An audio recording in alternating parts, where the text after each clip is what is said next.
Hello students, कैसे आप सभी। जीएस अकेडमी यूट्यूब चैनल में आपका स्वागत है। एक्चुअली आज मैं एनटीपीसी का एक सीरीज़ शुरू करने जा रहा हूं और ये सीरीज़ जब तक आपका एग्ज़ाम चलेगा, 28 से तो एग्ज़ाम आपका शुरू है, लेकिन जब तक चलेगा तब तक ये सीरीज़ चलाते रहेंगे हम, जिसमें history, geography, polity, economy, current affair, इनका हम लगातार वीडियोज़ बना बना के डालते रहेंगे। 5 प्रश्नों का संग्रह होगा जिसमें हम पूरे डिस्कशन के साथ 5 प्रश्नों को हैंडल करेंगे।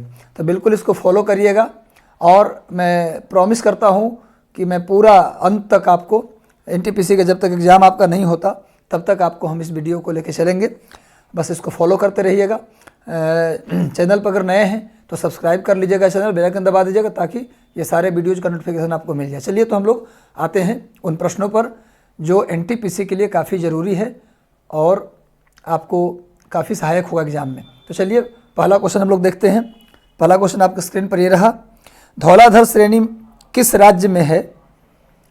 प्रश्न ये है कि धौलाधर श्रेणी किस राज्य में है। आप देख सकते हैं इसका 4 ऑप्शन है, मध्य प्रदेश, हिमाचल प्रदेश, उत्तराखंड और जम्मू कश्मीर। 4 ऑप्शन है, मध्य प्रदेश, हिमाचल प्रदेश, उत्तराखंड, जम्मू कश्मीर। तो इसका उत्तर आप लोग देख लीजिए। इसका उत्तर होगा हिमाचल प्रदेश। उत्तर है हिमाचल प्रदेश। एक्चुअली इसके बारे में थोड़ा डिस्कस कर लूँ। क्या है, हिमालय के जो शाखाएं हैं, डिवीज़न है, अगर आप उत्तर से दक्षिण देखेंगे तो सबसे ऊपर जाएंगे तो महान हिमालय है, उसके बाद मध्य हिमालय है, उसके बाद शिवालिक हिमालय है। अगर क्रम से देखें, अगर हम इस पर बताएं आप लोगों को थोड़ा सा 2 सेकंड बोर्ड के ऊपर, तो पहले महान हिमालय, फिर उसके बाद मध्य हिमालय और फिर शिवालिक हिमालय है।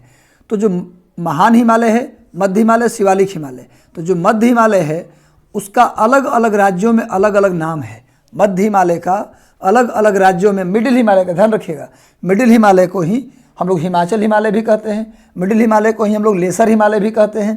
ये सब नोट कर लीजिए। मिडिल हिमालय के कई नाम हैं। मिडिल हिमालय को लेसर हिमालय, हिमाचल हिमालय, इसके बाद लेसर हिमालय, कई नाम हैं। तो मिडिल हिमालय या फिर हिमाचल हिमालय या लेसर हिमालय में को अलग अलग राज्यों में अलग अलग नामों से जानते हैं। जैसे जम्मू कश्मीर में न हो तो नोट कर लीजिए फटाफट। जम्मू कश्मीर में मध्य हिमालय को पीर पंजाल रेंज के नाम से जानते हैं। अगर पूछा जाए डायरेक्ट आपसे कि पीर पंजाल रेंज कहाँ है, तो जम्मू कश्मीर में है। यानी मध्य हिमालय को ही जम्मू कश्मीर में पीर पंजाल रेंज के नाम से जानते हैं। उसी प्रकार से मध्य हिमालय को ही हिमाचल प्रदेश में धौलाधर रेंज के नाम से जानते हैं। तभी क्वेश्चन क्या मैंने पूछा कि धौलाधर किस राज्य में है, तो धौलाधर एक्चुअली मध्य हिमालय को ही कहा जाता है। तो मध्य हिमालय को हिमाचल प्रदेश में धौलाधर रेंज के नाम से हम लोग जानते हैं। धौलाधर रेंज के नाम से इसको हम जानते हैं। जैसे मध्य हिमालय को ही जम्मू कश्मीर में पीर पंजाल, तो आपसे पूछा जाए पीर पंजाल रेंज कहाँ, तो बोल देना है जम्मू कश्मीर में। किसका भाग है, तो मध्य हिमालय का। धौलाधर रेंज कहाँ, तो हिमाचल प्रदेश में। किसका भाग है, तो मध्य हिमालय का। उसी प्रकार से मध्य हिमालय को उत्तराखंड में, उत्तराखंड के पश्चिम की बात करेंगे तो उत्तराखंड के पश्चिम में मध्य हिमालय को बोला जाता है गढ़वाल रेंज, और उत्तराखंड के पूरब में मध्य हिमालय को बोला जाता है कुमाऊं रेंज। तो गढ़वाल रेंज और कुमाऊं रेंज ये मध्य हिमालय को ही बोला जाता है। कहाँ, उत्तराखंड में। यानी पूछा जाए कुमाऊं रेंज कहाँ है, गढ़वाल पर्वत कहाँ है, तो बोल देना है उत्तराखंड में। किसका भाग है, तो मध्य हिमालय का। उसी तरह से आएंगे आप यहाँ नेपाल में, तो नेपाल में मध्य हिमालय को बोला जाता है महाभारत रेंज। नेपाल में मध्य हिमालय को बोला जाता है महाभारत रेंज। तो सारी बातें आप नोट कर लीजिए, ठीक है। अगले प्रश्न की ओर हम लोग बढ़ते हैं। धौलाधर हो गया हिमाचल प्रदेश में। अगला प्रश्न आपके स्क्रीन पर यह रहा, काठमांडू किस हिमालय में स्थित है। काठमांडू किस हिमालय में स्थित है, अगला प्रश्न ये है। तो इसका ऑप्शन आप लोग देख लीजिए। धौलाधर रेंज में है, कुमाऊं रेंज में है, पीर पंजाल रेंज में है, महाभारत रेंज में है। पिछले क्वेश्चन का डिस्कशन आपने देखा होगा तो पकड़ लेंगे आप। अभी आपको क्या बोला, मध्य हिमालय में को नेपाल में इसको महाभारत रेंज के नाम से जानते हैं। मध्य हिमालय को नेपाल में क्या बोलते हैं, महाभारत रेंज। तभी मैंने क्या पूछा, काठमांडू किस राज्य में स्थित है, तो काठमांडू किस पर्वत में स्थित है, क्वेश्चन ये है। तो क्या आंसर देंगे, महाभारत रेंज में। क्योंकि महाभारत, नेपाल में मध्य हिमालय को क्या बोलते हैं, महाभारत रेंज। और काठमांडू कहाँ है, नेपाल में। नेपाल की राजधानी है काठमांडू, तो नेपाल में मध्य हिमालय को महाभारत रेंज कहते हैं। तो क्वेश्चन क्या है, काठमांडू किस राज्य में स्थित है, किस हिमालय में स्थित है। तो इसका आंसर क्या हो गया, महाभारत रेंज, ठीक है। वैसे काठमांडू नेपाल की राजधानी भी है, नोट कर लीजिएगा। और काठमांडू में पशुपतिनाथ का मंदिर भी है, भगवान भोलेनाथ पशुपतिनाथ का मंदिर भी है। काठमांडू में सार्क का मुख्यालय है, सार्क, SAARC, सार्क आपने नाम सुना होगा, जिसको हम लोग हिंदी में दक्षेस कहते हैं। दक्षेस का मुख्यालय भी काठमांडू में है। काठमांडू में पशुपतिनाथ मंदिर है। काठमांडू नेपाल की राजधानी है। नेपाल का हिल स्टेशन है। ये सब नोट कर लेना है। किस हिमालय में है? तो महाभारत रेंज में है। महाभारत रेंज किसका भाग है? तो मध्य हिमालय का भाग है, अभी लिखवाए हैं। दक्षेस, दक्षेस एक संगठन है जिसमें कुल 8 मेंबर हैं। कुल कितने मेंबर हैं? 8 मेंबर हैं। भारत और उसके पड़ोसी देश, हम अलग से आपको जितने भी ऑर्गेनाइजेशन है, सार्क हो गया, आसियान हो गया, इसका हम एक अलग वीडियो बनाएंगे, वो भी एनटीपीसी के लिए ही बनाएंगे। किसमें कितना मेंबर, किसके कहाँ हेडक्वार्टर, सारा वीडियो बनाएंगे। अभी तत्काल इतना याद रखिए, सार्क में 8 मेंबर, 1985 में इसकी स्थापना। हेडक्वार्टर कहाँ है? काठमांडू, यानी सार्क का हेडक्वार्टर काठमांडू। नेपाल की राजधानी काठमांडू। पशुपतिनाथ टेम्पल कहाँ है? तो काठमांडू, और काठमांडू नेपाल का हिल स्टेशन भी है। और काठमांडू बागमती नदी के किनारे है, इसको भी आप नोट कर लीजिएगा, काठमांडू बागमती नदी के किनारे है। तो चलिए अगले प्रश्न की ओर बढ़ते हैं। अगला प्रश्न आपका स्क्रीन पर यह रहा, सतलज नदी भारत में किस दर्रा से होकर प्रवेश करती है? सतलज नदी भारत में किस दर्रा से होकर प्रवेश करती है? ध्यान समझिएगा, सतलज नदी कहाँ से निकलती है? तिब्बत से। सतलज नदी तिब्बत में राकसताल झील से निकलती है, और तिब्बत से कोई नदी आएगी तो सामने में क्या पड़ेगा? हिमालय पर्वत, और हिमालय को चढ़ के थोड़ी नदी पार करेगी, कोई ना कोई दर्रा होगा, पास होगा, वहीं से पार करेगी। तो क्वेश्चन यही है कि जब तिब्बत से निकलती है सतलज, तो इंडिया में आने के लिए कौन से दर्रे, कौन से पास का सहारा लेती है? 4 ऑप्शन आपके सामने है, माना दर्रा, लिपुलेख दर्रा, सिपकिला दर्रा और जेलिपला दर्रा। बताइए उत्तर। तो इसका उत्तर होगा स्टूडेंट्स सिपकिला दर्रा। इसका आंसर क्या होगा? सिपकिला दर्रा। ये सिपकिला दर्रा हिमाचल प्रदेश में है। अगर आप थोड़ा सा अगर देखें मेरे ख्याल से, तो थोड़ा सा अगर आप इसकी जानकारी लें तो आप ये जानकारी ले सकते हैं कि मान लीजिए ये इंडिया है, ये इंडिया का मैप है स्टूडेंट्स, ये है, यहाँ हिमाचल प्रदेश है। तो हिमाचल प्रदेश में एक सिपकिला दर्रा है, यही 2 झील है, एक का नाम है मानसरोवर, मानसरोवर, और दूसरे का नाम है राक्षस ताल, राक्षस ताल। तो राक्षस ताल से ही सतलज निकलती है, ये सतलज नदी है, सतलज। ये दर्रा जो आप देख रहे हैं ये सिपकिला दर्रा है, यह है सिपकिला दर्रा। यहीं से सतलज नदी तिब्बत से, ये तिब्बत का हिस्सा है, ये जो हिस्सा है वो तिब्बत का हिस्सा है, तिब्बत से निकलती है राकसताल झील से, और सीधे हिमाचल प्रदेश में सिपकिला दर्रा से प्रवेश करती है। यही क्वेश्चन था, किस दर्रा से इंडिया में प्रवेश करती है? और मानसरोवर से निकलती है ब्रह्मपुत्र। मानसरोवर से कौन निकलती है? ब्रह्मपुत्र। हम बारी बारी से हर एक टॉपिक पे आपको बेहतर क्वेश्चंस देते जाएंगे, जो कि एनटीपीसी के लिए काफ़ी ज़रूरी होगा, महत्वपूर्ण होगा। बिल्कुल फोकस एनटीपीसी, और बिल्कुल फ्री क्लासेज यूट्यूब पे लगातार वीडियो आपको मिलता रहेगा। अगले प्रश्न पे हम लोग आते हैं स्टूडेंट्स। अगला प्रश्न आपके स्क्रीन पर ये रहा,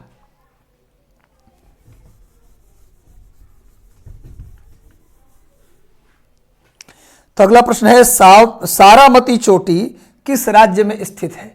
सारामती चोटी पिक है, जैसे आपने नाम सुना होगा कंचनजंगा, K2, आपने माउंट एवरेस्ट, उसी तरह से एक पिक है सारामती। वो किस राज्य में है? ऑप्शन है आपका मणिपुर, अरुणाचल प्रदेश, मिजोरम, नागालैंड और मिजोरम। मणिपुर, अरुणाचल प्रदेश, नागालैंड और मिजोरम, ये 4 ऑप्शन है। तो चलिए इसका सही उत्तर बता देते हैं। इसका सही उत्तर है नागालैंड। इसका सही उत्तर है नागालैंड। सारामती नागालैंड राज्य की सबसे ऊंची चोटी है। तो पूछा है कहाँ है सारामती चोटी, कहाँ है भैया? तो नागालैंड में है। आप देखिएगा, अगर आप नॉर्थ ईस्ट का मैप बनाएं, ये हमारा नॉर्थ ईस्ट है, ये नॉर्थ ईस्ट है मान लेते हैं। तो नॉर्थ ईस्ट में ये अरुणाचल प्रदेश है, सबसे ऊपर का हिस्सा अरुणाचल प्रदेश है, उसके बाद का हिस्सा नागालैंड है, फिर मणिपुर है, फिर मिजोरम है। तो ये हो गया अरुणाचल, क्रम से जैसे मैं मैप में बनाया हूँ ना, मैप में भी जाकर देखिए इसी क्रम में आता है। कभी कभी नॉर्थ से साउथ इस राज्यों को अरेंज करने के दे देता है। तो अरुणाचल प्रदेश, नागालैंड, यह है मणिपुर और यह है मिजोरम। अरुणाचल प्रदेश, नागालैंड, मणिपुर, मिजोरम। तो ये जो पिक है सारामती वो नागालैंड में ही है, नागालैंड में ही है।